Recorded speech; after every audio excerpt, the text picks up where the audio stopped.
Hey guys, this is Heretic, and in this video, I'm going to take a deep dive into the Infinite Wars.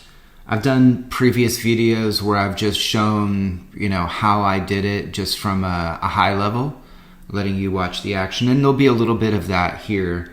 But in this video, I want to go over things you can do to improve your overall score. So first, this is the Infinite Wars, so you get to it here in the tower, Infinite Wars.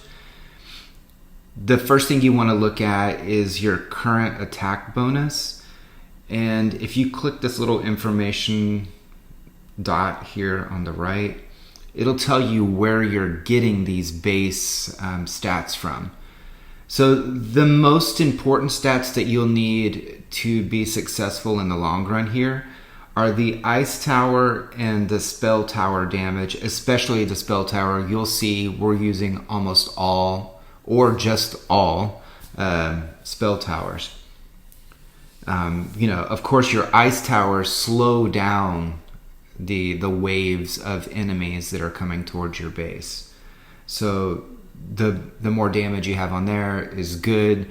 I don't focus a lot just to try to push that value up, although these are just things that you have when you're growing your castle. So starting at level 1, you're going to be a lot weaker when it comes to the Infinite Wars compared to someone who's at C40 if they're building their castle and their artifacts and their tech and everything else. The higher you get, the better overall you should do, the better your score. So how do these work? So you can see here, the max.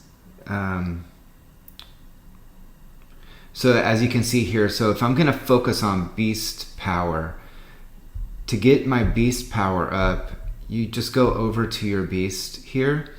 And so it would be anything from training it up to the next level, building your stats here, the rebirth, these stats, and building these as well. So once you evolve and you're able to add your stats here, your skills, the level of your skills will add power to your overall beast, right?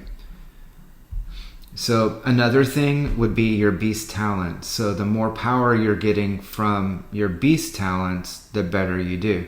So for example, I'm focusing more here on the attack master. I actually went down a little bit in beast power by doing this instead of spreading it out a little bit more. Okay, so for example, if I switch this one out with this 18, my beast power will go up by 1,000, and that could push me up to the next level so that my spell tower is higher. I don't think it will this time, but I'm still at 195. So that's okay. So, again, click here. You can see where your power is coming from, your stats for your Infinite Wars, where they're actually coming from. And this is really, really, really critical, because when you go in, if you're pushing for a super high score, right, you're going to want to go over to the Combat Center, and within here, you're going to want to choose different items that will help you. Having a higher base here will determine what you're doing. So for example, and I'm going to go over that in just a minute, what I would focus on. But for example, if you have a high spell tower base and you know that the rewards that you get between each wave, you're going to focus that in on more spell power, then you may want to start off with additional resources that you get each time you kill monsters within those waves that are coming in. Okay.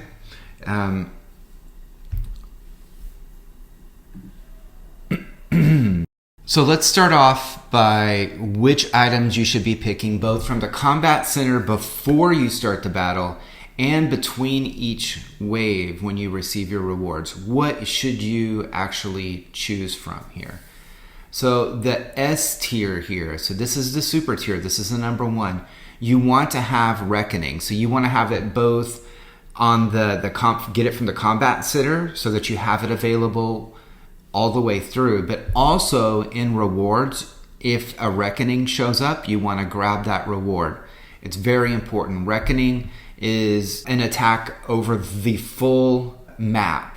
So it'll hit everything on the full map. It'll knock out all of the smaller monsters that are coming through, and it'll do significant damage to the others and kill almost everything, or get it low enough that you can finish it off with your towers. The A tier, the next level down, I would pick any of the spell tower damages. I show the blue one here, but the purple one's better, right? You want to get that one. Also, in addition to that, you'll want to pick the 30% to all orange. It would be up there. It would be even more important it's especially more important than the blue spell tower. The other one would be the resources rate percentage going up. So that means every single mob that you kill, you get some power, some spending power that you have, and you can upgrade your towers and stuff with those. So the more resource percentage that you have, the more of those resources that you get from each kill. So that's really important as well. The next tier below that, I would get the flame spell. Don't get it in the combat center, but in the waves in between, if you don't have any better choices, I would get the flame spell, and you get 2 of them.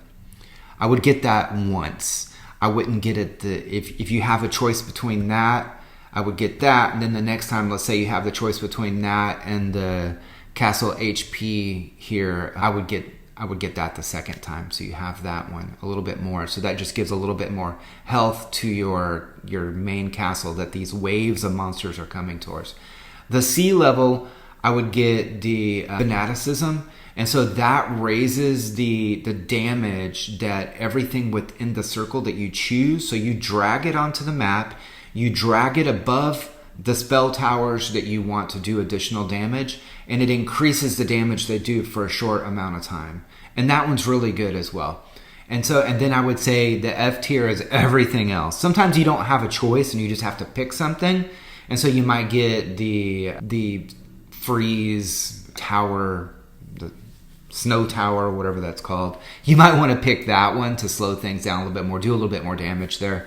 But everything else is kind of, it's only if you're forced to get it. All right, so let's move on. So here you can see me actually doing a run through Infinite Wars, and you can see what I chose here.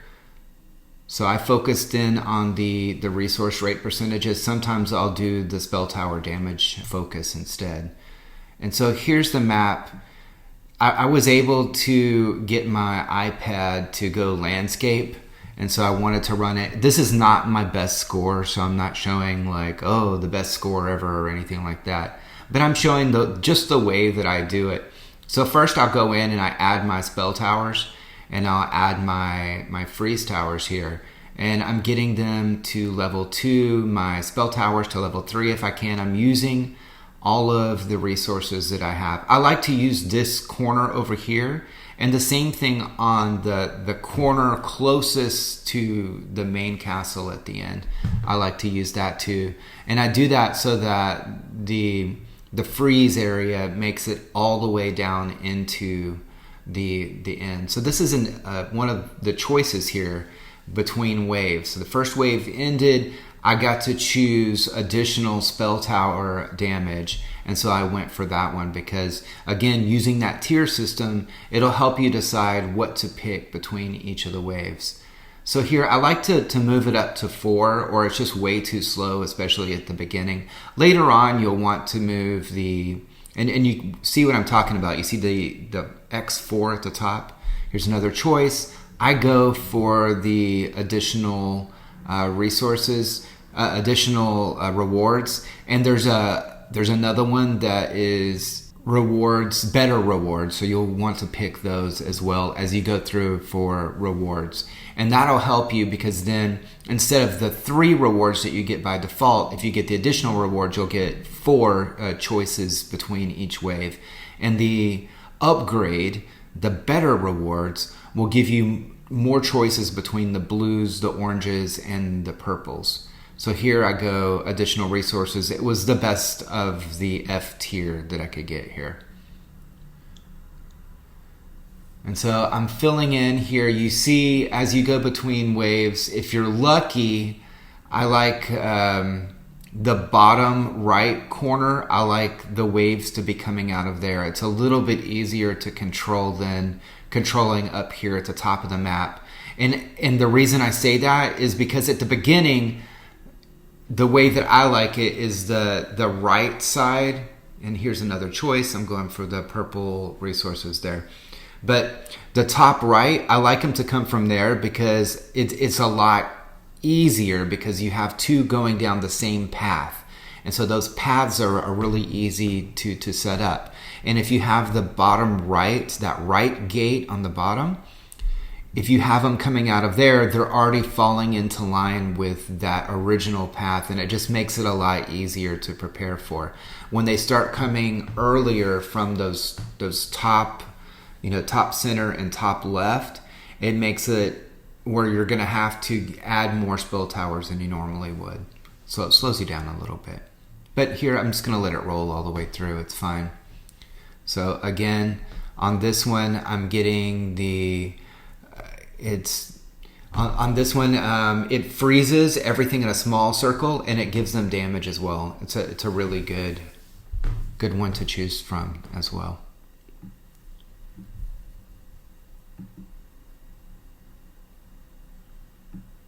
So I'm just upgrading as much as I can as we go,